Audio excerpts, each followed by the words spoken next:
أعمالنا من يهد الله فلا مضل له ومن يضلله فلا هادي له وأشهد أن لا إله إلا الله وحده لا شريك له وأشهد أن محمدا عبده ورسوله صلى الله عليه وعلى آله وأصحابه وبارك وسلم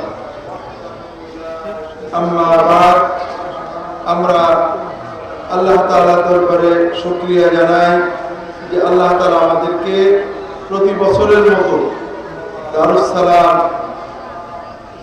দরবারে ফুরফুরার বাৎসরিক মাহফিলে উপস্থিত হওয়ার তৌফিক দিয়েছেন। আলহামদুলিল্লাহ। এই মাইকটা কোথায় গেল? একটু উঠিয়ে দাও, একটু উঁচু করে দাও মাইকটা।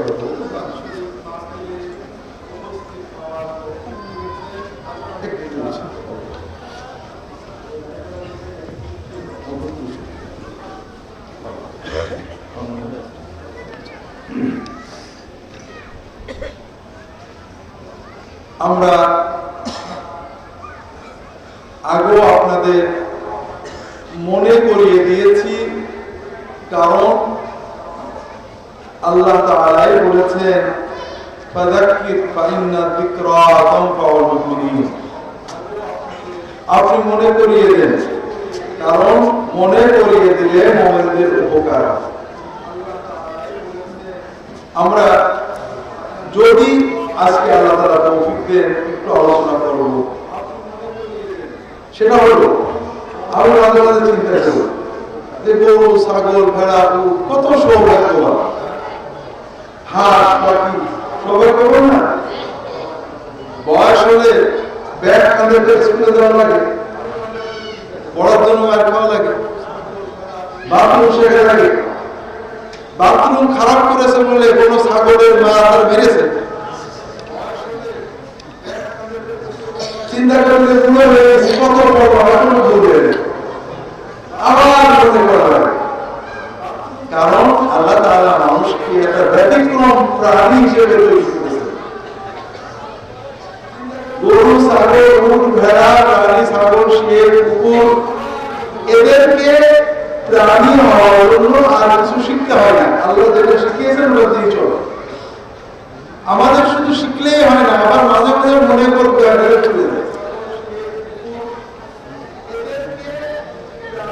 আর এই জন্য আমি নিজেকে এবং আপনাদের সকলকে নতুন করে আমরা মনে করি যে এই আসা যাওয়া, কোন ওয়াজ মাহফিলে, কোন দরবারে, কোন আলেমের কাছে আসা যাওয়া যদি ইলম শিখার জন্য হয়, দ্বীনের মহব্বত নিয়ে হয়, অন্তরের ভিতরে আল্লাহ আল্লাহ রাসূলের মহব্বত তৈরি করার জন্য হয়, তাহলে এজন্য আপনি আসা যাওয়ার প্রতিটি পদক্ষেপে আল্লাহ তাআলার কাছে সওয়াব। আমাদের আসা যাওয়া যতক্ষণ আমরা এই পদে থাকবো, আল্লাহর রাস্তায় জিহাদের মতো সওয়াব পাবো। কিন্তু যদি এই আসা যাওয়া অন্য কোনো উদ্দেশ্যে হয়, যেমন দোয়া নেওয়ার উদ্দেশ্য হলো, দোয়া নেওয়ার উদ্দেশ্য হলো, অথবা চেহারা দেখার উদ্দেশ্য হলো, অথবা কি বলে একটু শোনার উদ্দেশ্য হলো, তাহলে পরে কিন্তু এই সওয়াবগুলো কোনটাই পাওয়া যাবে না। বুঝতে পারছেন?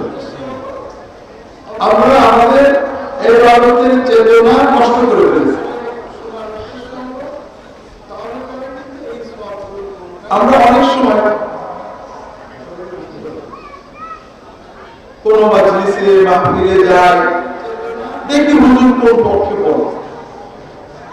কখনো মাজলিসে মাহফিলে যাই দোয়া নেওয়ার জন্য। আমার জানা মতে দোয়া নেওয়ার উদ্দেশ্যে সফর করলে আল্লাহ তাআলা 1 আনা 2 আনা 4 আনা 1 টাকা 2 টাকা কোন সওয়াব দেয় আমার জানা।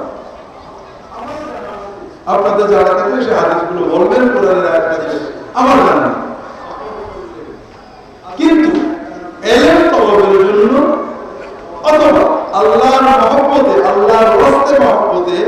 যদি কেউ কারোর কাছে যায় তাহলে তার আশা দেওয়া পুরোটাই আল্লাহর একটা প্রিয় ইবাদতে পরিণত হয়। এই জন্য আমরা সকলে এই আমাদের আশা দেওয়াটা এর নিয়তটাকে বিশুদ্ধ করার চেষ্টা করি। আল্লাহ তাআলা তৌফিক দান করুন, আমিন। আল্লাহ রাসূল সাল্লাল্লাহু আলাইহি ওয়াসাল্লামের সাহাবীগণ রাসূলুল্লাহ সাল্লাল্লাহু আলাইহি ওয়াসাল্লামের কাছে আসতো, তার কাছে যাওয়ার জন্য আসতো আল্লাহ আর কারোর কাছে। তারপর তারা আসতেন জানতে, এই জানতে এসে তারা প্রশ্ন করতেন। এখানেও আমাদের সাথে তাদের অনেক পার্থক্য।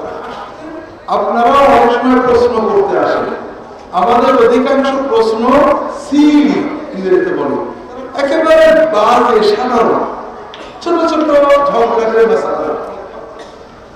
অধিকাংশ ক্ষেত্রে আমরা আমাদের প্রশ্নগুলো অন্য লোককে ঠকানোর জন্য করি, নিজের জীবন পরিবর্তনের জন্য করি। আমি কি করে জান্নাতে যাব এই চিন্তার প্রশ্ন কম, ওই লোকটা ভালো না মন্দ এই জাতীয় প্রশ্ন বেশি। কিন্তু সাহাবায়ে কেরাম রাসূলুল্লাহ সাল্লাল্লাহু আলাইহি ওয়াসাল্লামের কাছে আসেন, এসে প্রশ্ন করেন অথবা বলতেন, ইয়া রাসূলুল্লাহ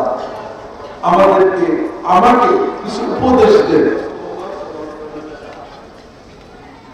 আমরা আমাদের প্রশ্ন আর সাহাবায়ে কেরামের প্রশ্ন তুলনা করে আলোচনার চেষ্টা করি, দেখি স্বর্গে গেলেও নাকি ধান ভানা। এটা আমাদের দেশের প্রভাব। আদৌ দেখি স্বর্গে যাবে এরকম না।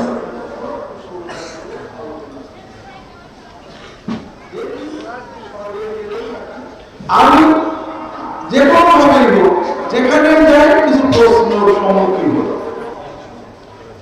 আমি দেখি মতো হয়ে গেছি। কোন মাহফিলে গেলেও প্রশ্ন, রাস্তাঘাটে কোনো লোক দেখলে প্রশ্ন করে, বুঝলে একটা প্রশ্ন আছে, ওই কিছুদিন টিভিতে প্রশ্ন উত্তর করতাম, এখন আমি দেখি হয়ে গেছি। তবে অধিকাংশ প্রশ্নই খুব একটা জীবন গঠনমূলক না। যেমন না করে গিয়েছিলাম, সেখানে পুরো মাহফিলটাই ছিল প্রশ্ন। অধিকাংশ প্রশ্নই ছোটখাটো ইখতিলাফ নেই। একজন প্রশ্ন করেছে, খুব ভালো করেছে, হুজুর নামাজে মনোযোগ কিভাবে বসাবো, হুজুর কিভাবে গুনাহ থেকে মুক্ত থাকবে, কিভাবে তাকওয়া অর্জন করব, আল্লাহর কাছে দোয়া কিভাবে করব। একজন প্রশ্ন করেছে, খুব ভালো করেছে, হুজুর নামাজে মনোযোগ কিভাবে বসাবো, আল্লাহর কাছে দোয়া কিভাবে করব। এরকম একটা দুটো হাদিস, কিন্তু আসলে সেটার নাম জান্নাতুল বাকি না, সেটার নাম হলো বাকি ও বারাকাত অথবা বাকি। সেটার নাম কি? রাসূলুল্লাহ সাল্লাল্লাহু আলাইহি ওয়াসাল্লাম কি নাম ধরে রেখেছেন? বাকি বলেছেন। সাহাবায়ে কেরাম কি নাম বলেছেন? বাকি বলেছেন। তাবেঈনরা আবু হানিফা, শাফিঈ, মালিক, আহমদ ইবনে হাম্বল রাহিমাহুল্লাহ বাকি বলেছেন। কোথাও পাবেন না তারা কেউ জান্নাতুল বাকি বলেছেন। কিন্তু আমরা যদি জান্নাতুল বাকি না বলে বাকি বলি, তাহলে মনে হয় যে একটু আদবটা কম হলো, ঠিক না? তার মানে সাহাবী, তাবেঈন, তাবেঈন জান্নাতুল বাকি বলাতে কোনো দোষ হবে এরকম কিছু নয়, গুণ হবে এরকম কিছু নয়। তবে ভাইরা, আল্লাহ তাআলা যদি তৌফিক দেন, আমাদের জীবনের তারপর আলহামদুলিল্লাহ, কিন্তু রুচি তো নষ্ট হয়ে গেছে। রাসূলুল্লাহ সাল্লাল্লাহু আলাইহি ওয়াসাল্লাম যেটাকে বাতিল করেছেন, সেটাকে যদি আমরা জান্নাতুল বাকি না বলি তাহলে খারাপ মনে হয়। আপনাদের আবার মনে করিয়ে দিচ্ছি, রওজা শরীফ বলতে আমরা কি বুঝি?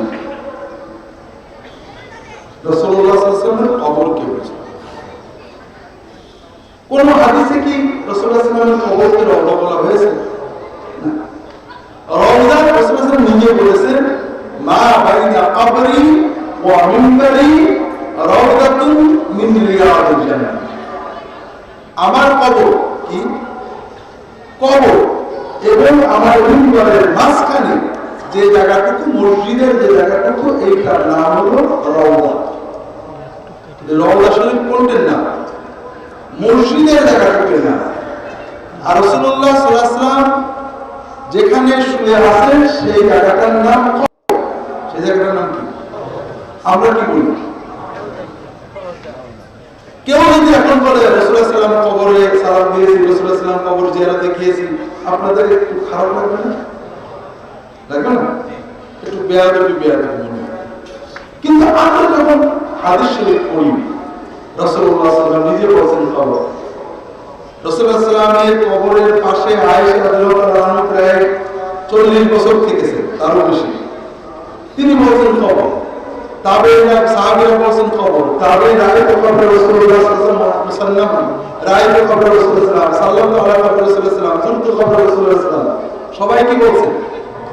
আবু হানিফা কি বলছেন? শাফিঈ, মালিক, আহমদ ইবনে হাম্বল, ইবনে মিসরি, ইবনে আল-কাদি, হাসান বসরি রাহিমাহুল্লাহ ওয়া আজমাইন, তারা কি বলছেন? কি বলছেন? কবর। তারা বলছেন রাসূলুল্লাহ সাল্লাল্লাহু আলাইহি ওয়াসাল্লামের কবর। আমি একটা কথা আপনাদের বলি। কালকে একটা মাহফিল ছিল, মাহফিল গ্রামের ভিতর ধামরা বর্মা চত্বরে। সেখানে দুইজন কুয়েতি লোক আসছিল। তারা বলেছেন আমার সাথে দেখা করবেন। তারা কুয়েতে ওই কুয়েত সংস্থার একজন ওয়াজ করতে আসছিলেন, তারা আবার তার সাথে আসছে।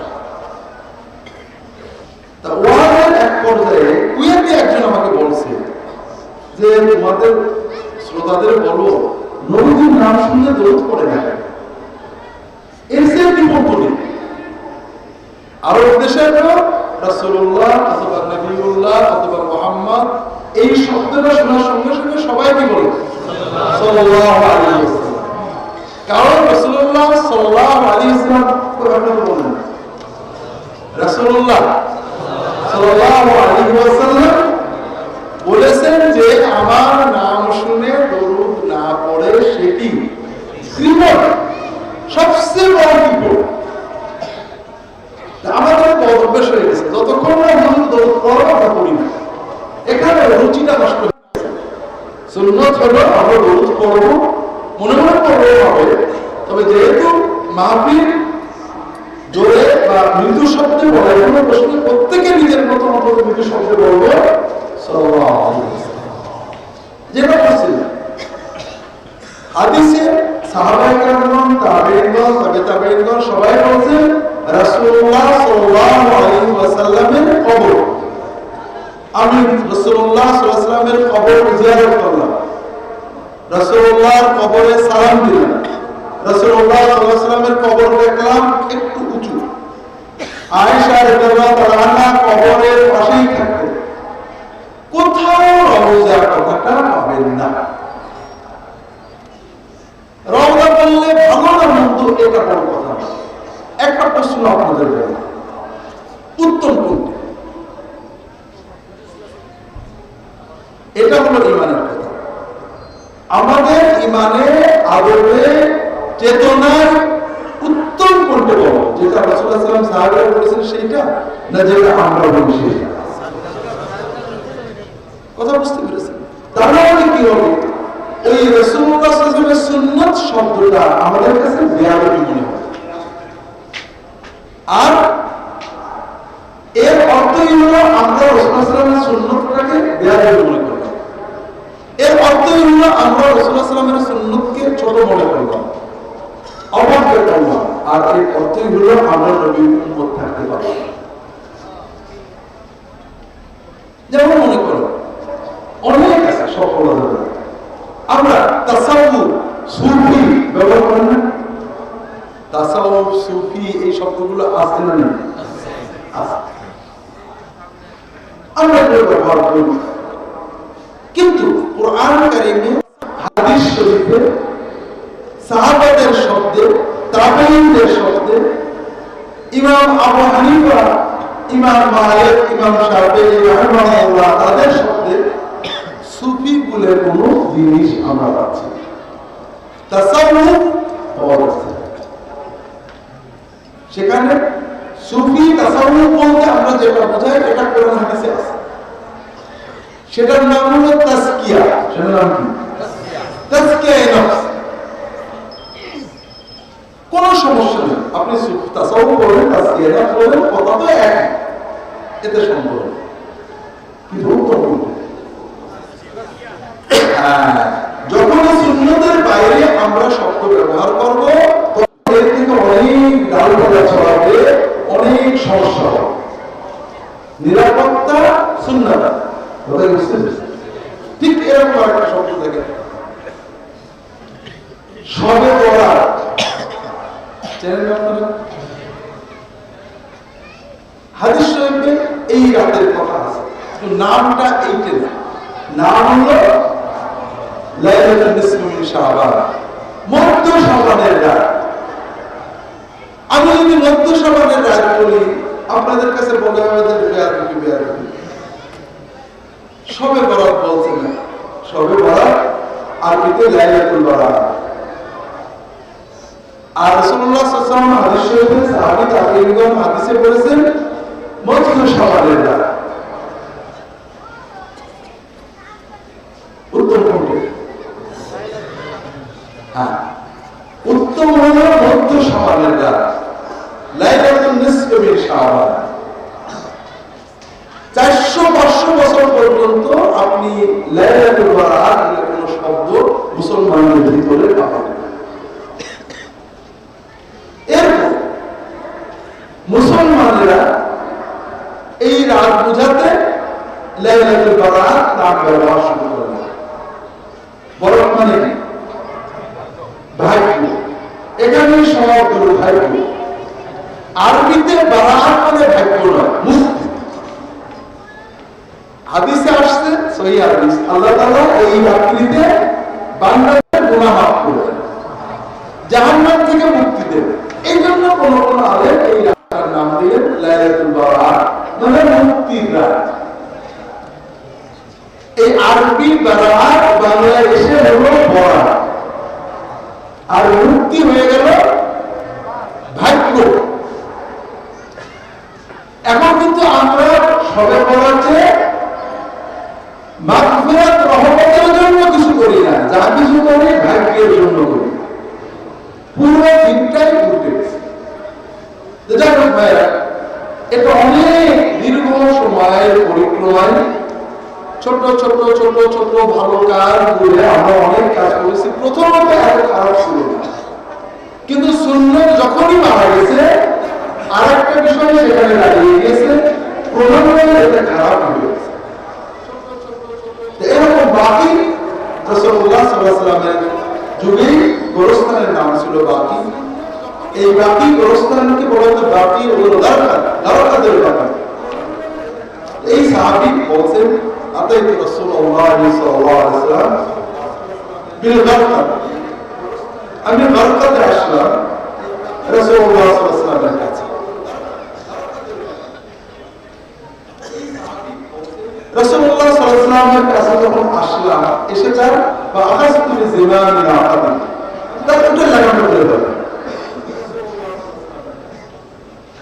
তখন আশেপাশের লোকেরা আমাকে বলছে সরে যাও উত্তর। এই রাসূলুল্লাহ সাল্লাল্লাহু আলাইহি ওয়াসাল্লাম কেন? তখন রাসূলুল্লাহ সাল্লাল্লাহু আলাইহি ওয়াসাল্লাম বললেন, ওকে কোনো কথা বলো না, দাও আর মা যা, নিশ্চয় কোনো প্রয়োজন এসেছে, বলো কি চাই। ইয়া রাসূলুল্লাহ দুল্লানি আলা আমালি ইউকাররিবুনি ইলাল জান্নাহ ওয়া ইউবাঈদুনি মিনান নার, আমাকে এমন একটা কাজের কথা শিখিয়ে দেন যেন যে কাজটা করলে আমি আস্তে আস্তে জান্নাতের কাছে যেতে পারি, জাহান্নাম থেকে দূরে যেতে পারি। প্রশ্ন করেছেন আপনারা কখনো কোনো আলেমের কাছে যে এরকম প্রশ্ন করছেন? গেলে দোয়ার জন্য যান, আর না হলে এই ঘটনাটি প্রশ্ন শুনতে যান না। যার ব্যাপারে আপনার ধারণা আছে তিনি কোরআন সুন্নাহর আলেম, তার কাছে তো আপনার উচিত ছিল এমন একটা প্রশ্ন করা যে প্রশ্নটা আপনার জীবনের মোড় ঘুরিয়ে দেবে। আল্লাহ রাসূল সাল্লাল্লাহু আলাইহি ওয়াসাল্লাম বলেন, লাইন কুনতা আওজাসতা আল-মাসআলাতা ফাকাদ আতওয়ালতা আবআদতা। তোমার প্রশ্নটা খুব ছোট কিন্তু মূল বিষয় অনেক বড়। তারপরে কি বললেন? আমাদের জানা কথা অনেকটা, আকিমিস সালাত ওয়া আতিজ যাকাত ওয়া সুম রমাদান ওয়া হজ্জুল বাইত, নামাজ কায়েম করো, যাকাত দাও, হজ করো, রোজা রাখো, এগুলো আমরা জানি। ওয়া আতিন নাস বিমা তুহিব্বু আন ইয়াতুহু আও ইয়াতুকা বিহি ওয়া মা তাকরাহু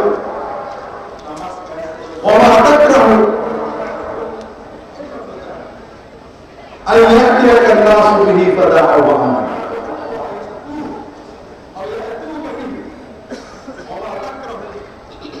তুমি মানুষের সাথে সেই আচরণ করো যে আচরণ তুমি পছন্দ করো, মানুষ তোমার সাথে করবে। আর তোমার সাথে যে আচরণ তুমি পছন্দ করো না, সেই আচরণ তুমি অন্যদের সাথে করো না। কথা বুঝতে পেরেছি? কথা বলেন। এই কথা, এই যে কথাটা, শেষ কথাটা, এটা কিন্তু শুধু কোন সাধারণ ওসিয়ত না। জাহান্নাম থেকে দূরে সরে যেতে এবং জান্নাতের কাছে যেতে এই কথাটা লাগবে না। তাহলে ইবাদতের পাশাপাশি আপনার মানুষের সাথে যে লেনদেন মুআমালা, এটা জান্নাতে যাওয়ার জন্য প্রি কন্ডিশন। কথা বুঝতে পেরেছেন? তো ভাইরা, এইরকম একটা হাদিস আল্লাহ রাসূল সাল্লাল্লাহু আলাইহি ওয়াসাল্লামের কাছে এসে একজন সাহাবী আবু যার গিফারি এবং অন্য হাদিসে মুআয ইবনে জাবাল রাদিয়াল্লাহু তাআলা আনহু আজমাইন, তিনি বলেছেন, ইয়া রাসূলুল্লাহ আওসিনি, ইয়া রাসূলুল্লাহ আমাকে কিছু উপদেশ দেন। রাসূলুল্লাহ সাল্লাল্লাহু আলাইহি ওয়াসাল্লাম তিনটি উপদেশ দিলেন। একটু আমরা আজকে প্রথম দিনে এই তিনটি উপদেশ মনে রাখার চেষ্টা করবো। শুনিয়ে চলে যাবো নাকি, একটু জীবনে নাড়ানোর চেষ্টা করবো। রাসূলুল্লাহ সাল্লাল্লাহু আলাইহি ওয়াসাল্লাম বলেন, ইত্তাকিল্লাহ হাইথুমা কুনতা, তুমি যেখানেই থাকো আল্লাহর তাকওয়া অবলম্বন করো। ওয়া আতবিই as-sayyi'atal hasanata তামহুহা, যদি কোনো গুনাহ করো না, গুনার পরপর নেক আমল করো, তাহলে এই নেক আমল তোমার গুনাহটাকে মুছে সাফ করে দেবে। ওয়া খালিকিন নাসা বিখুলুকিন হাসান, আর মানুষের সাথে সুন্দর আচরণ করো। কয়টা আছে? আমি আল্লাহর তৌফিক দিয়ে সংক্ষেপে এই তিনটে কথা বোঝার চেষ্টা করব। প্রথম ওসিয়তটা কি? তাকওয়া। তাকওয়া মানে কি? আমরা জানি তাকওয়া মানে আল্লাহকে ভয় করা। আসলে কিন্তু ভয় শব্দটা তাকওয়ার ভিতরে কোথাও নেই। তাকওয়া মানে আত্মরক্ষা করা। তাকওয়া মানে কি? এটাকে বলা যায় আল্লাহর সচেতনতা। আল্লাহ আমাকে দেখছেন, এটা করলে আল্লাহ নারাজ হবেন, এটা করলে আল্লাহ খুশি হবেন, এই সচেতনতা যে মনে মগজে চেতনায় থাকে, এটার নাম কি? তাকওয়া। এর মূল অর্থ আত্মরক্ষা করা, ক্ষতি থেকে, ধ্বংস থেকে, পতন থেকে আত্মরক্ষার অন্তরের চেতনার নাম হলো তাকওয়া। আল্লাহ কোরআন কারীমে বারবার তাকওয়ার কথা বলেছেন। রাসূলুল্লাহ সাল্লাল্লাহু আলাইহি ওয়াসাল্লাম যেখানে বলতেন আগে তাকওয়ার ওসিয়ত। কারণ হলো তাকওয়াই হলো মনুষ্যত্ব। তাকওয়াটা কি? তাকওয়া কি ভাই? যে কথা আগে বলেছিলাম ওইটা একটু বলি। গরু, ছাগল, উট, ভেড়া, প্রাণী, শির, কুকুর, বাঘ, ভালুক, ওদের স্কুলে পড়া লাগে, মাদ্রাসায় যাওয়া লাগে, মুখস্থ করা লাগে, বাথরুম শেখা লাগে? লাগে না। লাগে না তার কারণ ওদের ব্রেনের ভিতরে আল্লাহ সব দিয়ে দিয়েছে। দুনিয়াতে যত জীব প্রাণী সৃষ্টি আছে সকল প্রাণী আল্লাহ তাআলার শরীয়ত মেনে চলে, সবাই মুসলমান। গরু কি মুসলমান? ছাগল, ভেড়া, উট, আল্লাহর যত প্রাণী, কোন প্রাণী আল্লাহর শরীয়ত লঙ্ঘন করে না। ভালো করে বোঝেন। আমরা অনেক সময় বলি যে লোকটা পশু হয়ে গেছে, বলেন না? যদি পশুদের কথা বলার ক্ষমতা থাকতো তাহলে ওরা হাইকোর্টে যে আমাদের বিরুদ্ধে মানহানি মামলা, কারণ কোন পশু আল্লাহর আইনের বাইরে যায় না। একটা বাঘ, একটা হায়না, একটা সিংহ জঙ্গলে থাকে, ইচ্ছা করলে প্রতিদিন কয়েকশো খরগোশ মারতে পারবে। খাদ্যের প্রয়োজন ছাড়া কোন প্রাণী জীবন রক্ষার খাদ্যের প্রয়োজন ছাড়া হত্যা করে না। তাহলে প্রথম বিষয় হলো প্রতিটি প্রাণী মুসলমান, আল্লাহ যে বিধান, যে ব্যবস্থা দিয়েছে এটা মেনে চলে। আর এজন্য লক্ষ লক্ষ বছরের জঙ্গলগুলোতে পুলিশ লাগে, কোর্ট কাছারি আছে, থানা পুলিশ, জেলখানা। এই যে নেই, এজন্য কি জঙ্গলের শান্তি বিঘ্নিত হচ্ছে? যদি কোন মানব সমাজে এক মাসের জন্য এগুলো সব অফ করে দেওয়া হয়, আচ্ছা বলেন তো, আমরা মানুষেরা বাথরুম করার জন্য টয়লেট লাগে, ঠিক না? সুন্দরবনের পশু পাখির জন্য কত লক্ষ টয়লেট আছে, ওরা যে টয়লেট এভাবে করে না, এতে কি ওদের পরিবেশ দূষিত হচ্ছে? জঙ্গলের প্রাণীরা কখনো জঙ্গল দূষিত করে না, এই শহরের মানুষ যে জঙ্গলের পরিবেশ দূষিত করে, ঠিক না? যত পরিবেশ দূষণ এটা কি বন্য প্রাণীরা করে না এই মানুষ নামের হিংস্র প্রাণীরা করে? তাহলে প্রথম একটা জিনিস আমরা পাইলাম যে প্রতিটি প্রাণী আল্লাহর বিধান মেনে চলে। একমাত্র মানুষ যাকে আল্লাহ তাআলা বানিয়েছেন তার আল্লাহর বিধান মানা এবং না মানা উভয় রকমের যোগ্যতা, শক্তি, ক্ষমতা আল্লাহ দিয়েছেন। আরেকটা পার্থক্য, সেটা হলো প্রতিটি প্রাণী প্রাণী হয়ে জন্ম। হাঁসের বাচ্চা যখন ডিম থেকে বেরোয়, বেরোনোর পরে আমরা ওটাকে নিয়ে সুইমিং পুলে সাঁতার শিখাই। হাঁসের মা তো তাকে শেখায়, ও কি করে? ও মায়ের পিছনে পিছনে যাবে, পানিতে নেবে। গরুর বাছুর যখন হয় মায়ের পেট থেকে, তখন গরুর বাছুরকে তো গরু যে পিঁড়ার দিয়ে মুখে দুধ দেয়, ও কি করে? ও মুখে মায়ের দুধ খেতে হয়, ওটা ওর ব্রেনের ভিতরে আলাদা দিয়ে দিয়েছে। একমাত্র মানুষ যে প্রাণী, যে প্রাণী আল্লাহ তাআলা তাকে মানুষ বানায় সৃষ্টি করেন, তার মানুষ হওয়ার জন্য বিশ্বাস এবং চেতনা লাগে, শিক্ষা লাগে। আল্লাহু আখরাজাকুম মিন বুতুনি উম্মাহাতিকুম লা তা'লামুনা শাইআ ওয়া জাআলা লাকুমুস সামআ ওয়াল বাসারা ওয়াল আফইদাতা লা'আল্লাকুম তাশকুরুন। আল্লাহ তাআলা তোমাদের মায়ের পেট থেকে বের করেছেন, কিছুই জানতে না, জানো না? এখন যে আমরা মানুষ, মূলত মানুষ একটা বিশ্বাসের না, কথা বলেননি? আপনারা মনে করেন অনেক মানুষ নাস্তিক, আসলে নাস্তিক বলে কোনো জিনিস নেই। বুঝতে পেরেছেন যে নাস্তিক সেও তারও কিন্তু একটা বিশ্বাস দিয়ে চলে এবং সে ইবাদত করে, এটা মানুষের সহজ আছে। যে নাস্তিক বলে দাবি করে সে হয়তো দেখা যাচ্ছে কার্ল মার্কসের স্ট্যাচুর সামনে দিয়ে বলছে, অথবা লেনিনের স্মৃতি সৌধের পাশে দিয়ে ঘুরছে, অথবা কোন একজন গুরুর কথা নিয়ে গান গুলিয়ে গুলিয়ে গান গাচ্ছে, আসলে ওটাই ওরে বাদ, ওটাই ওর পূজা, ওটাই ওরে বিশ্বাস। কথা বলেন, বিশ্বাস ছাড়া কোনো মানুষ নেই। মানুষকে পরিচালনা করে বিশ্বাস, আর এই বিশ্বাস যখন আল্লাহর সাথে হবে, আপনার মনের ভিতরে বিশ্বাস হবে যে আমার সৃষ্টিকর্তা আমাকে সবসময় দেখছেন, আমাকে এই কাজ করতে বলেছেন, এই কাজ করতে নিষেধ করেছেন, আপনি সচেতন ভাবে আল্লাহ তাআলাকে প্রভাব করবেন, এটার নাম হলো তাকওয়া। আর এই তাকওয়া যার ভিতরে আছে সে মানুষ, আর যার ভিতরে নেই সে কি পশু। পশু বললে পশুরা রান্নার কেস করতে পারে, সে পশুর চেয়েও খারাপ। কারণ পশুর সব দায়িত্ব জানা আছে, সে দায়িত্ব পালন করে। আর মানুষের দায়িত্ব জানা নেই। তার বাবা মায়ের দায়িত্ব ছিল তার ভিতরে একটা বিশ্বাস তৈরি করে দেওয়া, তার ভিতরে কিছু মূল্যবোধ তৈরি করে দেওয়া, তার ভিতরে কিছু চেতনা তৈরি করে দেওয়া। সেই মূল্যবোধ, সেই চেতনা, সেই বিশ্বাস দিয়ে সে নিজের দায়িত্ব পালন করবে। তার অন্যায়ের ক্ষমতা থাকলেও করবে না। সে সেই বিশ্বাসের ধাক্কায় মানুষের পরিমাণে জীবন বিপন্ন করে দেবে।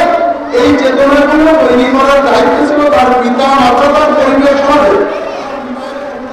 এই চেতনা যদি মানুষের ভিতরে না থাকে সে পশু নয়, পশুর চেয়ে অনেক খারাপ। আর এই জন্য বনের জঙ্গলের পশু পরিবেশ দূষিত করে, সে অন্য কোনো পশুর উপরে কর্তৃত্বের চেষ্টা করে না। আর মানুষ নামের পশু লক্ষ লক্ষ বিলিয়ন বিলিয়ন টাকা খরচ করে বোমা জমা করে মানুষকে হত্যা করার জন্য রেডি করে রেখেছে। মানুষ মানবতার সেবায় ত্যাগ করে না, মানুষ ক্ষমতার জন্য অর্থ ব্যয় করে। ভাইরা, এই বছরে 2015 সালের মানবতার সবচেয়ে বড় ইস্যু হলো অভিবাসী ইস্যু। অভিবাসী মানে যারা এক দেশ থেকে আরেক দেশে চলে যাচ্ছে। মানুষ এক দেশ থেকে আরেক দেশে কেন যায়? সব করে এই যে যুদ্ধ, এই যে মারামারি, এই যে হানাহানি, এই অস্ত্রগুলো তারা বানায়, টাকা আলাদাই না। আমরা বানাতে পারি, বাংলাদেশের অস্ত্র বানাতে পারি, তারা বানায় অনেক টাকা দেয়, বেচা কেনা তারাই গেছে। তারা তাদের আধিপত্যের জন্য সারা বিশ্বে বই তৈরি করেছে। মানুষ পেটেল দেয় জীবনের জন্য, নিজের বাড়ি ঘর ছেড়ে পড়াচ্ছে, কিন্তু কেউ আশ্রয় দিচ্ছে না। বুঝতে পারছেন? মানুষ এই বছরে যত মরেছে, আপনারা ছবি দেখবেন সমুদ্রের ধারে একটা ছোট্ট 2 বছরের বাচ্চা মরে শুয়ে আছে।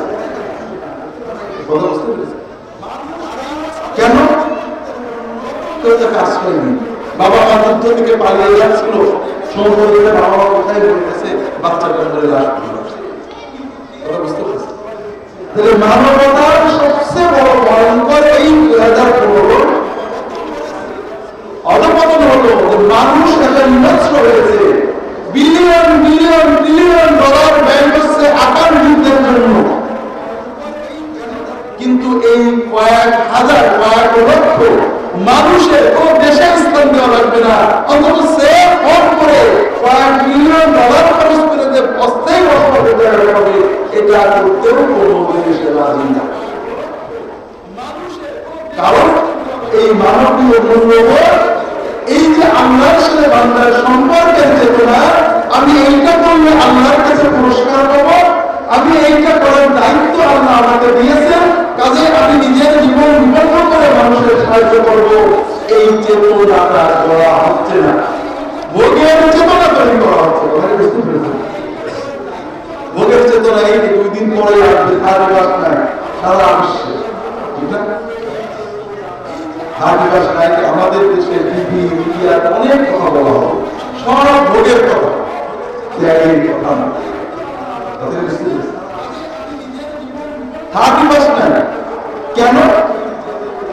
এটা হলো প্যাগান, বর্তমান যুগের একটা ধর্ম। প্যাগানেরা বিশ্বাস করত যে আমরা কান্না প্রকৃতির কারণ। আমাদের দেশে আগে আপনারা জানেন কাদাকের ছিল, কাদাকের মনে আছে? বৃষ্টি না হলে কি করতো? মানুষ কাদা বানিয়ে রাখতো। এটা হলো প্যাগান বিশ্বাস যে আমরা কাদা না পেলে আসমান দেখে আর সইতে পারবো না তাদের। এখন মানুষ বৈজ্ঞানিক হচ্ছে, বিজ্ঞান মনস্ক, বৈজ্ঞানিক শিক্ষা চায়, বিজ্ঞান মনস্ক, ইসলামের সমালোচনা করে, অথচ সম্পূর্ণ অবৈজ্ঞানিক অযৌক্তিক নববর্ষ বিশ্বাস করে যে নববর্ষ এসে বৈশাখ করলে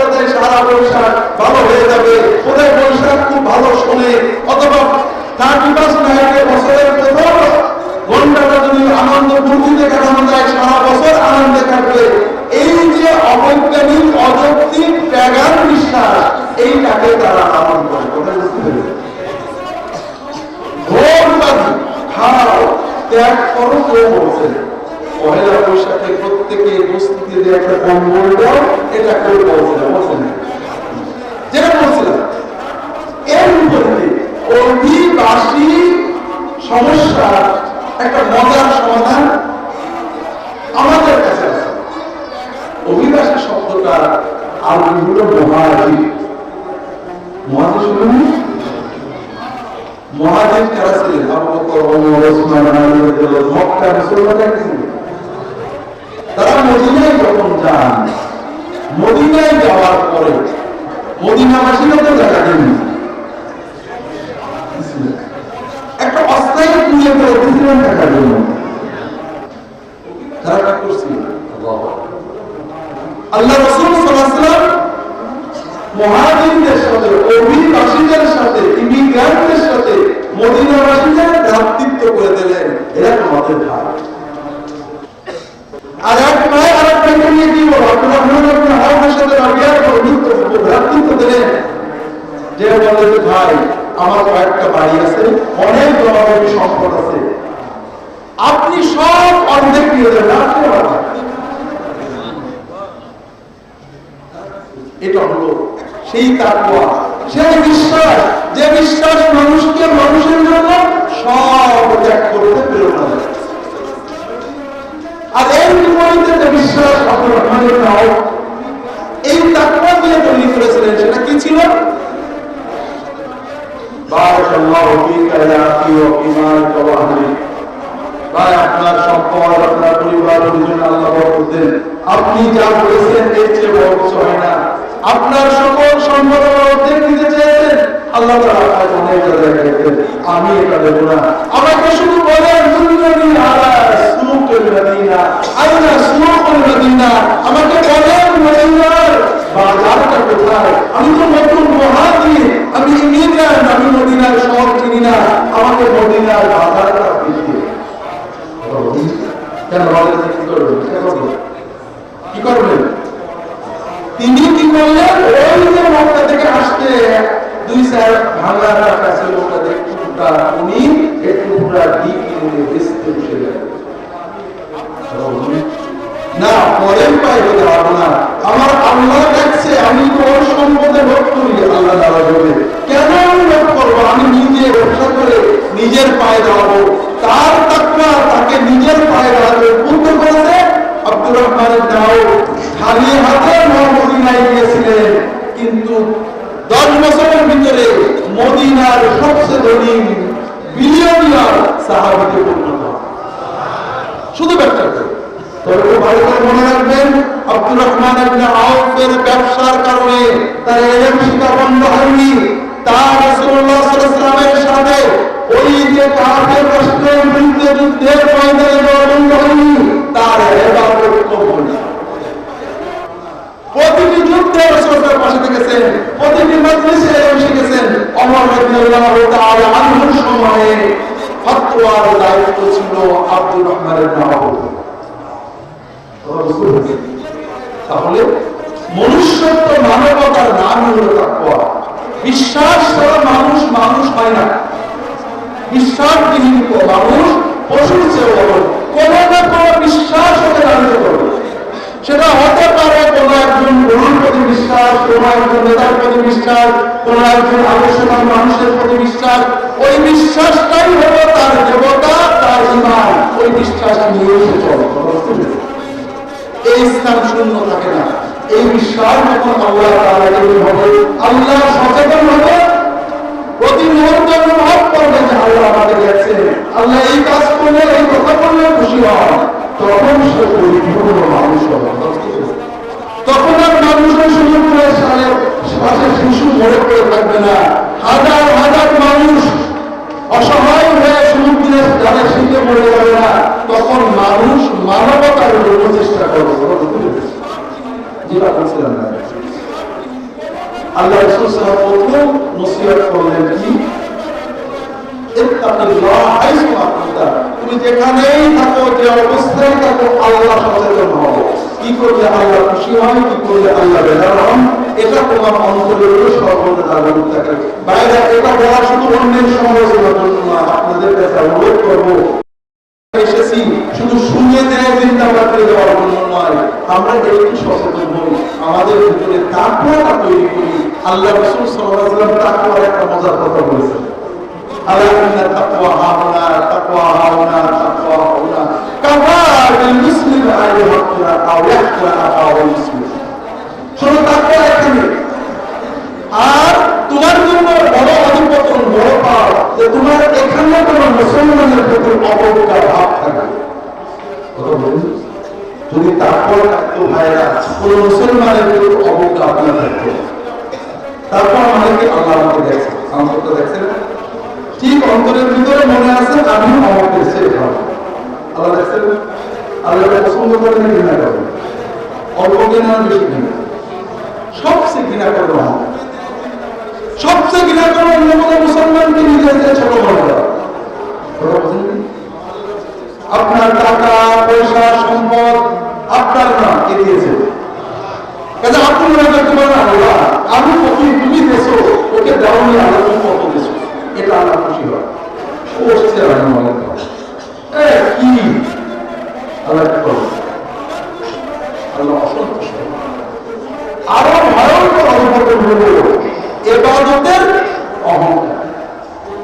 আমি বড় আল্লাহ বলি, আমি অনেক দলের অমক, আমি অনেক ভালো, ও ভালো না, ও ভালো না, ও ভালো না, এরকম চিন্তা আমাদের ভিতরে আসে না। খুব ভালো করে বোঝেন, আপনি কাজ ভালো করছেন, কিন্তু কাজটা যে আল্লাহ কবুল করেছে এটা কি আপনি জানেন? তাহলে আপনি কি করে মনে করলেন আপনি ভালো? আল্লাহ এটা পছন্দ করেন না। এই জন্য রাসূল বলেন এখানে তাকওয়া থাকে, আর যেখানে তাকওয়া থাকে সেখানে অহংকার থাকতে পারে না, সেখানে অন্য কোনো মুমিনের প্রতি অবজ্ঞার অনুভূতি থাকতে পারে না। কথা বুঝছেন? তারপর অনেক কথা আল্লাহ বলেছেন, আমাদের অল্প সময় বেশি বলতে পারবো না, আরো একটু বিষয় আছে আমরা তাহলে সংক্ষেপে আলোচনা করবো, তাহলে আগামীকাল ইনশাআল্লাহ। যেটা বলছিলাম তাকওয়া অন্তরের অনুভূতি, তার মানে আল্লাহর ভয় না, আল্লাহর সচেতন। আল্লাহ কোরআন কারীমে বলেছেন লা ইয়ানালুল্লাহু লুহুমুহা ওয়ালা দিমাউহা ওয়ালাকিন ইয়ানালুত তাকওয়া মিনকুম। আল্লাহ কুরবানির হুকুম দিয়েছে, আমরা কুরবানি করি না? আল্লাহ কি বলেন? আল্লাহ বলেন আল্লাহ তাআলার কাছে এই কুরবানির রক্তও দেয় না, গোশতও দেয় না। আল্লাহ কি দেখে? তোমাদের তাকওয়া দেখে। অর্থাৎ আল্লাহর কাছে সওয়াব পাওয়ার জন্য, মানুষকে খাওয়ানোর জন্য, মানুষের সেবা করার জন্য নিজের টাকা ব্যয় করে, প্রাণী জবাই করে মানুষের ভিতরে বন্টন করার যে অন্তরের আগ্রহ, ওইটা শুধু আল্লাহ দেখে। প্রসঙ্গ মনে পড়লো একটা অদ্ভুত কোরবানি আমরা যেমন করি, আমাদের প্রয়োজনে বাইবেল পড়তে হলো, বাইবেলের কোরবানির কথা আছে অনেক। আমার ধারণা ছিল বাইবেলের কুরবানির মধ্যে আমাদের মতো জবাই করে মানুষের খাওয়া হবে। বাইবেলের কুরবানি 90% হলো বার্ন অফারিং, পোড়ানো কুরবানি। অর্থাৎ তুমি একটা প্রাণী জবাই করে, আর যদি ছোট প্রাণী ভুটো হয় গলার টান দিয়ে ছিঁড়ে এটা রক্তটা ফেলে দেবে, ছিটিয়ে দেবে, আর এর গোশত নাড়িয়ে কেটে সাফ করে ওটা আগুনে দিয়ে পোড়াবে। কি করবে?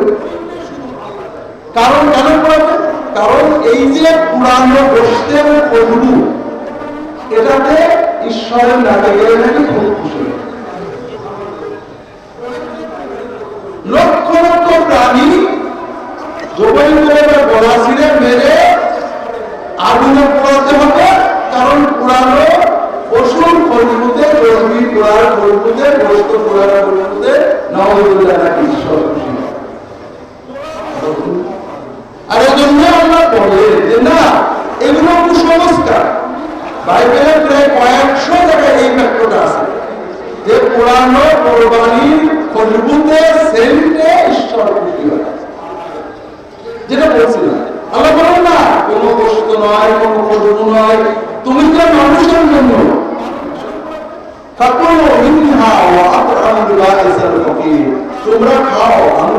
খাওয়াও, গরিবকে খাওয়াও, আত্মীয়কে খাওয়াও। এই যে তুমি অন্যকে খাওয়ানোর জন্য, নিজে খাওয়ার জন্য, সন্তানদের খাওয়ানোর জন্য একটা প্রাণী তোমার টাকা দিয়ে কোরবানি করলে, এই যে মনের চেতনা, আল্লাহর কাছে সওয়াব পাওয়ার অনুভূতি, এটাই শুধু আল্লাহর কাছে দেখা। তাহলে আল্লাহ তাআলা দেখেন আমাদের মনের সচেতনতা, আর এটাই হলো আমাদের মুক্তির মূল ভিত্তি। আল্লাহ কোরআন কারীমে তাকওয়ার অনেক ফজিলত আছে। ইন তাত্তাকুল্লাহা ইয়াজআল লাকুম ফুরকানা ওয়া ইয়াকাফিরু আনকুম সাইয়্যাতিকুম ওয়া ইয়াগফির লাকুম। যদি তোমার ভিতরে তাকওয়া থাকে, আল্লাহ তাআলা তোমাদেরকে ফুরকান দেবেন, অর্থাৎ তোমার চলার পথে গাইডেন্স দেবেন, কিভাবে চলবে। তুমি তাকওয়া থাকলে তুমি পথ হারাবে না, তুমি নিজের থেকে আল্লাহ তোমার ভিতরে এমন একটা গাইডেন্স দেবেন, তোমাকে কখন কি করা দরকার আল্লাহ তোমার পক্ষে গাইডেন্সের কাজ করবে। ওয়াইকাফির আনকুম সাইয়্যাতিকুম, তোমাদের গুনাহগুলো মাফ করে দেবেন, তোমাদের গুনাহগুলো মুছে দেবেন। ওয়ায়াগফির লাকুম, তোমাদের ক্ষমা করে দেবেন। কথা বুঝতে পেরেছেন? আল্লাহ অন্য জায়গায় বলেছেন, মাইয়াত্তাকিল্লাহ ইয়াজআল লাহু মাখরাজা, যদি কেউ আল্লাহকে ভয় করে, যত সমস্যা আছে সমস্যা থেকে আল্লাহ তাআলা তার জন্য এক্সিট বের করে দেবেন। ওয়ারযুকহু মিন হাইসু লা ইয়াহতাসিব, এবং আল্লাহ তাআলা তাকে রিজিক দেবেন কল্পনার বাইরে। তাকওয়া অনেক কথা কোরআন কারীমে আসছে, রাসূল হাদিস শরীফে বলেছেন। আমরা তাকওয়ার ব্যাপারে লম্বা করব না। দ্বিতীয় ওসিয়তটা কি মনে আছে আপনাদের? দ্বিতীয় ওসিয়ত মনে আছে? মাশাআল্লাহ মাশাআল্লাহ, এটা কিন্তু মনে রেখে। আমরা মনে করি তাকওয়া মানে কোথায় আর কোনো গুনাহ করব না। আমাদের একটা খুব ভয়ঙ্কর ভুল ধারণা, আল্লাহ ওই মুত্তাকি মানে কোনো গুনাহ করে না, আর যে কিছু গুনাহ করে তার মতো খারাপ করতে দেয় হয় না।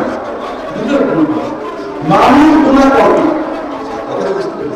তাকওয়া মানে গুনাহ না করার জন্য চেষ্টা করা, সচেতন থাকা। গুনাহ হবে, যখনই গুনাহ হবে আপনার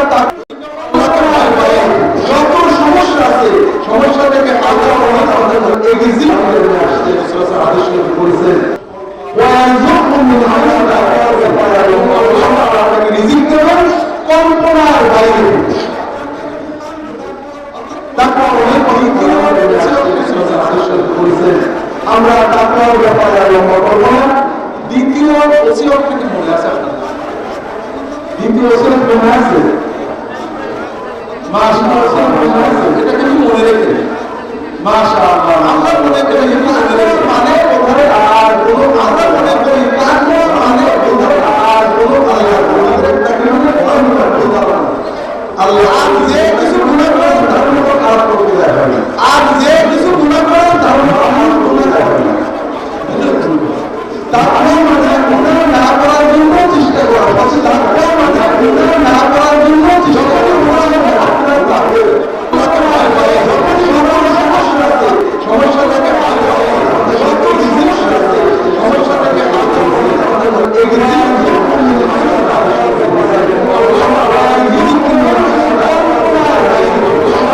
রিজিক দেবেন কল্পনার বাইরে।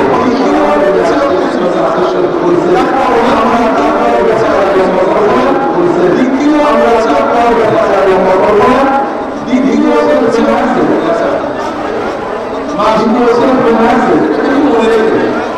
মাশাআল্লাহ মাশাআল্লাহ, এটা কিন্তু মনে রেখে। মানে কোথায় আর আমরা মনে করি তাকওয়া মানে কোথায় আর কোনো আল্লাহ আমাদের তাকওয়া ভয়ঙ্কর ভুল ধারণা, আর কোনো আল্লাহ যে কিছু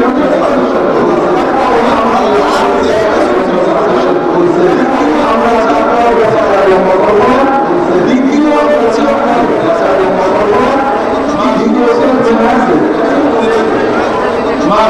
মাশাআল্লাহ, এটা কিন্তু মনে রেখে। মাশাআল্লাহ,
সাল্লামের কাছে এসে একজন বলছে ঠিক এরকম, ইয়া রাসূলুল্লাহ আউসিনি, আমার একটা নসিহত করেন। রাসূলুল্লাহ বলেন লা তাকদাব, রাগ করো না। হুজুর আরেকটা নসিহত করেন, লা তাকদাব, রাখবে না। আরেকটা লা তাকদাব, অন্য হাদিসে লা তাকদাব ওয়ালাকাল জান্নাহ, তুমি শুধু রাগ নিয়ন্ত্রণ করবে, তোমার জন্য জান্নাতের নিশ্চয়তা দিচ্ছি। এই জন্য ভাইরা, আমরা যদি নিজেদের আচরণকে কন্ট্রোল না করতে পারি তাহলে বুঝতে হবে তাকওয়া আসেনি। কিভাবে? সেটা হলো, আমরা সাধারণত বলি যে এত বদরাগী, রাগলে হুঁশ থাকে না। আপনারা বলেন না? মনে করেন এইরকম একজন বদরাগী, তিনি প্রচন্ড রেগেছে।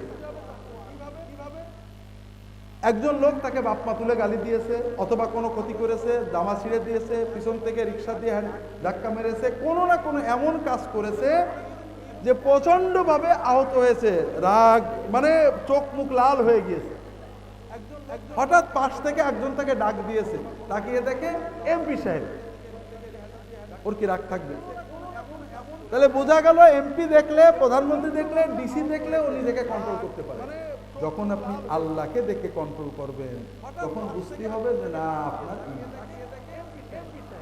কথা বুঝতে পেরেছে ভাইরা। এজন্য মডেল লাগে। আমি লম্বা করতে পারছি না, ভালো কথা অনেকেই বলে। মানুষ, আপনাদের আগেই বলেছি, মানুষ কিন্তু মানুষে জন্মে না, মানুষে জন্মে দো পেয়ে প্রাণী হয়ে জন্মে। প্রাণীর চেয়েও খারাপ, প্রাণী তো মাশাআল্লাহ সবকিছু নিয়ে জন্মেছে, একেবারে খালি এমটি। ওকে মানুষ হতে হয়। মানুষ হতে ওর দুটো জিনিস লাগে। কয়টা জিনিস? একটা হলো ভালো শিক্ষা, আর একটা হলো শিক্ষা বাস্তবায়নের জন্য ভালো মডেল, আদর্শ। আমরা সবাই ভালো কথা জানি, জানি না ভাই?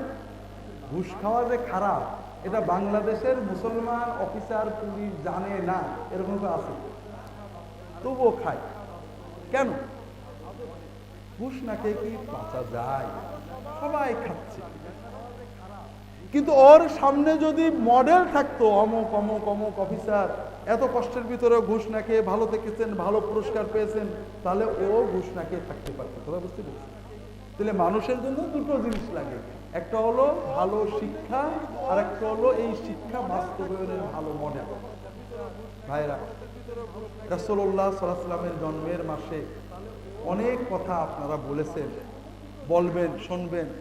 তবে একটা কথা আমাদের বুঝতে হবে, মানবতার জন্য ভালো শিক্ষা অনেকেই দিয়েছেন। অনেক ধর্মগ্রন্থে, বিভিন্ন আদর্শ গ্রন্থে, কাব্য গ্রন্থে ভালো কথা পাবেন। কিন্তু ভালো কথাকে নিজের জীবনে শত প্রতিকূলতার ভিতর দিয়ে বাস্তবায়ন করে দেখিয়েছেন, এরকম আপনি মডেল পাবেন না, একমাত্র মুহাম্মদ রাসূলুল্লাহ সাল্লাল্লাহু আলাইহি ওয়াসাল্লাম। হাজিরিন, আপনাদের আগেই বলছি, আমাদের প্রয়োজনে, বিশ্ববিদ্যালয়ের প্রয়োজনে, অধ্যয়নের প্রয়োজনে বাইবেল পড়তে হয়। বাইবেলে অনেক ভালো কথা আছে, অত্যন্ত ভালো ভালো কথা আছে। যেমন যীশু খ্রিস্ট বলছেন, ডোন্ট রেজিস্ট এভিল, দুষ্ট খারাপ লোককে প্রতিরোধ করো না। যদি কেউ তোমার এক গালে চড় মারে তাহলে তার আর এক গাল আগিয়ে দাও। কথাটা তো সুন্দর, ঠিক না? সুন্দর। এগুলো আসলে চমকদার এমপি কথা। আমরা যদি এটাকে মূলনীতি বানাই, স্কুল, কলেজে, বিশ্ববিদ্যালয়ে কোনো দুষ্টকে প্রতিরোধ করবা না, কেউ চড় মারলে আরেক গা লাগিয়ে দিবা, তাহলে দেশ চলবে। এগুলো আসলে কোনো পকেট মার যদি এক পকেটে নেয় তাহলে আরেকটা পকেট খুলে দিও। কোনো ছেলে ধরা যদি একটা ছেলে চুরি করে আর একটা ছেলে আগিয়ে দিও, হবে না? তবে সবচেয়ে বড় কথা হলো, এই কথাটা বলা সহজ, কিন্তু এটা বাস্তবে বাস্তবায়ন করা, প্রতিকূলতার ভিতরে, ক্রোধের মাথায় আমি একজন মেরেছে, হঠাৎ চড় মেরেছে, আমি না রেগে আরেকটা গাল এগিয়ে দিছি, একটা মডেলও পাবে না। সবচেয়ে বড় কথা হলো, কথা বুঝতে পেরেছেন? এই কথাটা বলা সহজ, কিন্তু এটা বাস্তবে বাইবেলে আসে। যীশু খ্রিস্ট বলছে, কেউ যদি নিজের অন্য একজন মানুষকে, নিজের ভাইকে নির্বোধ বলে, গাল দেয়, সে নরকে যাবে। ভালো কথা। খুব সুন্দর। কিন্তু বাইবেলে আছে যীশু খ্রিস্ট বাইবেলে আছে ইহুদিদেরকে যা তা বলে গালাগালি করছে, নিজের মার সাথে, নাউজুবিল্লাহ, এগুলো সঠিক হওয়ার কথা না। নিজের মাকে এক জায়গায় বলছেন মা পিতা মাতার সমাদর করো, ভালো ব্যবহার করো, আরেক জায়গায় নিজের মা বলছে আমাদের বাড়িতে তো মদ নেই, মদের কি ব্যবস্থা করবে। তিনি বলছেন এই মহিলা আমার সাথে আপনার কি সম্পর্ক, মাকে কি কথা বলা যায়? এক জায়গায় বলছে আদব হলো না বেয়াদব হলো। এইটুক রাগে যদি আমি এত নিয়ন্ত্রণ হারিয়ে ফেলি তাহলে তো এটা মডেল হলো না, কথা ভালো হলো মডেল হলো না। কথা কি বুঝতে পেরেছেন? আমরা জানি না কিভাবে ইনজিল লেখকরা এগুলো লিখেছেন। আমরা বিশ্বাস করি ঈসা আলাইহিস সালাম কখনো এইরকম কাজ করতে পারেন না, তবে সেটা বলছি না। প্রত্যেক নবী পয়গম্বর ভালো কাজ করেছেন, কিন্তু মডেলটা আমাদের সামনে থেকে হারিয়ে গেছে। মুহাম্মদ সাল্লাল্লাহু আলাইহি ওয়াসাল্লামের মডেল আমাদের সামনে রয়েছে। শুধু এর আগের কথাটা আপনাদের বলছি, ভালো আচরণের কথা। বুখারী মুসলিম অন্যান্য কিতাবের সহিহ হাদিস, আল্লাহ রাসূল সাল্লাল্লাহু আলাইহি ওয়াসাল্লাম হেঁটে যাচ্ছেন। আনাস ইবনে মালিক রাদিয়াল্লাহু তাআলা আনহু বলছেন, কুনতু আমশি মা রাসূলুল্লাহ সাল্লাল্লাহু আলাইহি ওয়াসাল্লাম, আমি রাসূলুল্লাহ সাল্লাল্লাহু আলাইহি ওয়াসাল্লামের সাথে হেঁটে হেঁটে যাচ্ছিলাম। ফাজা আরাবিয়ুন ফাআখাযা বিরিদাইহি ওয়া কানা আলাইহি রিদাউন ইয়ামানিয়ুন খাশিন। রাসূলুল্লাহ সাল্লাল্লাহু আলাইহি ওয়াসাল্লাম শীতের সময় একটা ওই কুমা খসখসে একটা চাদর গায়ে দিয়েছিলেন। এক বেদুইন এসে চাদর ধরে টান দিয়েছে, জোরে টান দিবে, এ মুহাম্মদ আতিনি, এ মুহাম্মদ আমাকে কিছু টাকা পয়সা দেন। রাসূলুল্লাহ সাল্লাল্লাহু আলাইহি ওয়াসাল্লাম শীতের সময় একটা আনাস বলছেন আইতু আন্না রাসূলুল্লাহ সাল্লাল্লাহু আলাইহি ওয়াসাল্লাম আথরা আলাইহিল জাযব, রাসূলুল্লাহ সাল্লাল্লাহু আলাইহি ওয়াসাল্লাম এই ঘাড়ের কাছে চাদরের টান লেগে নুনসাল উঠে একবার লাল হয়ে গেছে। রাসূলুল্লাহ তাকালেন, ফাদাহিকা, কি করলেন? হেসে উঠলেন। রাসূলুল্লাহ তাকালেন, হেসে উঠলেন এবং বললেন এই বেচারাকে কি চায় ওকে দাও। ওয়া আমারা লাহু বিল আতা। কথা বুঝলেন? আল্লাহু আকবার। পারবেন আপনি? রাসূলুল্লাহ সাল্লাল্লাহু আলাইহি ওয়াসাল্লামের মডেল যখন চেতনা করবেন যে তিনি যদি মানুষ হয়ে এটা পারেন, আমি কেন পারবো না, তখন আপনি পারবেন। কথা বুঝতে পেরেছেন? এই জন্য অনেকে আমাদের বলে, আপনাদের আবারও প্রসঙ্গত কিছুটা অপ্রাসঙ্গিক বলছি, এই যে রবিউল আউয়াল মাসে আমরা অনেক অলৌকিকতা নিয়ে আলোচনা করব, যদি পারি কালকে কিছু আলোচনা করবো ইনশাআল্লাহ, তখন আপনি পারবেন। এই জন্য অলৌকিকতা, সবচেয়ে বড় অলৌকিকতা হলো এই রাগ নিয়ন্ত্রণ করে নিজেকে মানুষ রাখার। কথা বুঝতে পারেন না? অনেকে আমরা মনে করি যে রাসূলুল্লাহ সাল্লাল্লাহু আলাইহি ওয়াসাল্লাম নূরের তৈরি হলে বোধহয় তার মর্যাদা বেড়ে যায়। অলৌকিকতা। আমাকে একজন প্রশ্ন করেছে, আপনাদের তো বলেছি টিভিতে থাকে যে রাসূলুল্লাহ সাল্লাল্লাহু আলাইহি ওয়াসাল্লাম নূরের তৈরি হলে আপনাদের সমস্যাটা কি, এত আপত্তি করেন কেন? কথা বুঝলেন? আমি বললাম, তাৎক্ষণিক যেটা মনে আসলো যে ভাই আমিও তো এই চিন্তাটাই করি যে রাসূলুল্লাহ সাল্লাল্লাহু আলাইহি ওয়াসাল্লামকে নূরের তৈরি বললে আল্লাহর সমস্যাটা কি ছিল। আল্লাহ এই কথা না বলে বারবার কোরআনে হাদিসে বারবার কেন বললেন যে হে রাসূল আপনি বলে দেন আমি মানুষ রাসূল, আমি তোমাদের মতো মানুষ। রাসূলুল্লাহ সাল্লাল্লাহু আলাইহি ওয়াসাল্লামের মনুষ্যত্ব, মানবত্ব, মানুষ হওয়ার কথাটা আল্লাহ বারবার বলে আমাদের ইমানের ভিতরে কেন ঢুকালেন? আল্লাহ তো বলেই দিতে পারছেন আনা খালাকতু মুহাম্মাদান মিন নূর, মুহাম্মদ মাখলুকুম মিন নূর। এই কথাটুক বলাতে আল্লাহর সমস্যাটা কি ছিল? এখন এই সমস্যা নিয়ে আমি চিন্তা করে যেটা বের করেছি, এটা আল্লাহর কোরআনে হাদিসে এরকম স্পষ্ট নেই। আমি যেটা দেখেছি ভাইরা, আগের জামানা নবীর উম্মতেরা নবীর প্রতি ভক্তি সহ পথ হারিয়েছে অতি ভক্তির কারণে। তার বড় উদাহরণ হলো ঈসা আলাইহিস সালাম। ঈসা আলাইহিস সালামকে খ্রিস্টানরা ভয়ঙ্কর অত্যন্ত ভক্তি করে, ঠিক না? নবীর প্রতি ভক্তি সহ। কিন্তু কোন খ্রিস্টান ঈসা আলাইহিস সালামের মতো হতে চায়, তার মতো নামাজ, তার মতো রোজা, তার মতো দোয়া, তার মতো কান্না, তার মতো চলা, এরকম ঈসা আলাইহিস সালামের অনুসরণ করতে চায়, এরকম কোন খ্রিস্টান আজ পর্যন্ত দেখেছেন? না। কারণ তারা বিশ্বাস করে তাকে ভক্তি করলেই মুক্তি, অনুসরণের দরকার নেই।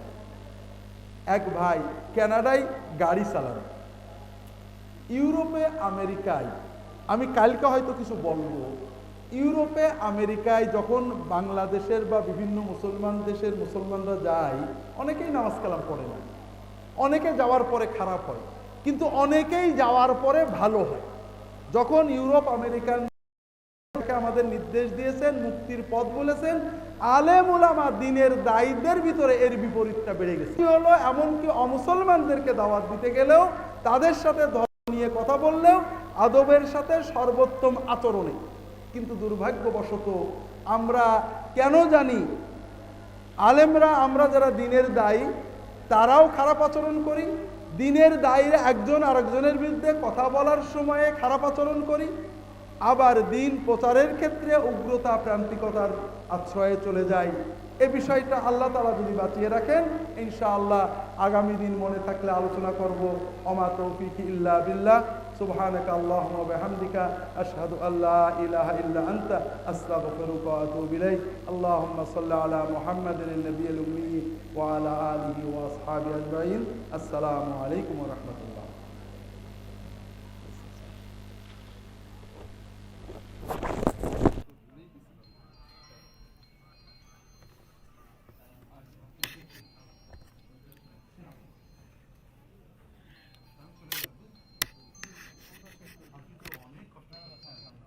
আসসালামু আলাইকুম।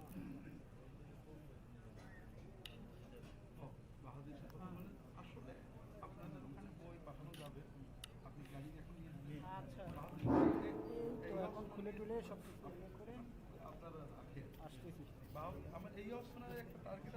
আমরা যখন স্যারের আলোচনা শুনলাম, আমরা